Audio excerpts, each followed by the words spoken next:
오늘부터 사실 의료 대란이라고 할 만큼 여러 가지 지금 전공의들도 그렇고 의사들도 그렇고 지금 뭐 심지어는 뭐 이렇게 의사 면허도 반납하겠다 그러고 정부는 강력하게 대응하겠다고 지금 얘기를 하고 있는 상황이고 뭐 체포도 하고 뭐 처벌도 하고 막 이런 얘기까지 나오고 있는데 이제 의원님은 행안부 장관까지 하셨잖아요. 그러니까 행정적인 문제도 그렇고 이런 이제 그 국민의 건강이 위협받을 수 있는 상황에 빠지는 이런 이제 이슈니까 물론 전체적으로 국민들이 의대 정원을 늘리는 건 찬성하는 분위기고 저도 뭐 개인적으로 민주당 찬성하는데 이를 처리하는 이 과정의 프로세스가 지금의 윤석열 정부가 잘하고 있느냐는 또 다른 차원의 문제라고 보이거든요. 어떻게 보세요? 제가 이제 행자부 장관을 할 때 노무현 정부에 이제 초대 행자부 장관을 했는데 그때 이제 노무현 정부가 들어서서 집회 자유 결사를 보장을 하니까 전국 화물연대에서 굉장히 이제 그 임금 문제 또 이런 것들 때문에 대규모 화물연대 파업을 했는데 그때 제가 처음으로 노무현 대통령이 혼났거든요.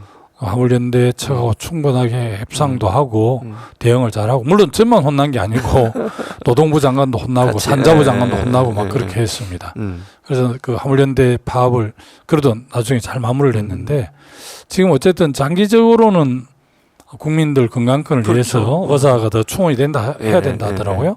그래서 뭐 1년에 이제 2,000명씩 해서 5년 하면 10,000명이 더 늘어나서 그런 주장인데 그 과정에서 이제 현재 의사협회라든지 개업이라든지 뭐 인턴 과정에 있는 의사들이 나도 며칠 전에 이제 부산대 병원장도 만나고 쭉 이야기를 들어봤는데 또 이게 좀 정교하지 않으면 의대 정원을 늘려도 지방으로 안 간다. 대학에는 안 온다는 겁니다. 그래서 지금도 그래도 한강 이남에서 가장 국립 거점대학인 부산대 양산병원, 부산대 병원조차도 의사들이 많이 이렇게 사직하고 다른 데로 옮겨간다고 그럽니다. 그래서 어려운데 이게 이제 지방 의사제라든지 또 지금은 필수 의료 이런 쪽을 많이 회피하잖아요. 성형외과를 비롯해서 피부과 뭐 이렇게 돈이 많이 돈 되는 데만 이렇게 하는데 이런 거에 대한 철저한 준비 없이 이것도 약간 즉흥적으로 낸 측면들이 있어서 그 점들 우리 야당이 지적하는 건데 어쨌든 이 지금 당장 뭐 수술을 앞두고 있는 환자 가족들은 얼마나 놀라겠습니까? 그래서 물론 정부가 단호할 땐 단호하더라도 또 병원들, 의사협회 이런 쪽하고 잘 협상을 해서 원만하게 설득해내는 게 정부의 역할이지 그냥 뭐 공권력으로 압박만 하는 게 정부 역할이 아닌데 의료 파업을 보면서 우리 정부의 대응력이 많이 부족하다. 보건복지부 뭐 차관들이 방송 나왔어요. 그 뭐라 그럽니까? 협박 비슷하게 해요. 무서워요. 들어보면 하는 거더라고요. 그런데 우리 뭐 의사분들이 그런 협박에 뭐 굴복할 분도 아니지만 의사분들이 그래도 히포크라테스 선서를 한 분들인데 그냥 자기들 이익을 위해서 그냥 환자를 내팽개치겠습니까? 그러진 않을 거거든요. 그런 차원에서 보면 정부의 좀 협상력이라든지 대응이 좀 미숙하고 좀 안타깝네요. 지난번에 그 조선소에서 하청업체 직원들이 파업했을 때도 마찬가지잖아요. 그때도 그냥 강경 대응이에요. 그냥 공권력 투입하고 그냥 막 다 체포해 가고 뭐 법적 처벌하고 모든 게 이런 방식이거든요. 문제가 있을 때마다. 경찰을 이제 정치적으로 지휘하는 위치에 있느냐 없느냐 논란이 있었는데 이상민 행안부 장관이 이제 경찰국을 신설을 했지 않습니까? 많은 반대에 불구하고 그런 측면에서 보면 지금 윤석열 정부의 행정안전부는 경찰을 정치적으로 지휘한다고 봐야 되는데 이태원 참사라든지 이런 뭐 화재 참사 이런 거에 대한 오송근 지하차도 문제 이런 걸 대응하는 거 보면 무지막지하고 이 국민을 섬기는 정권 같지가 않아요. 기본적으로 정부가 국민을 섬기는 자세가 되어야 되는데 이 군주제 시제 왕권의 그 관료들처럼 처신하는 거는 민주공화국의 원리도 어긋나고 있을 수 없는 일이죠. 그러니까요. 그러니까 국민들의 의견을 잘 모으고 여론을 모아서 그 여론에 의해서 정치가 이루어져야 되는데 우리는 이 원칙이야. 반대해? 그럼 법적으로 처벌할 거야. 이거는 대화를 안 하겠다는 것밖에 안 보여요. 굉장히 이제 공정과 상식을 이야기하지만 그것도 뭐 자기들 편의대로 적용하는 고무줄 잣대니까 문제인 거죠. 맞습니다.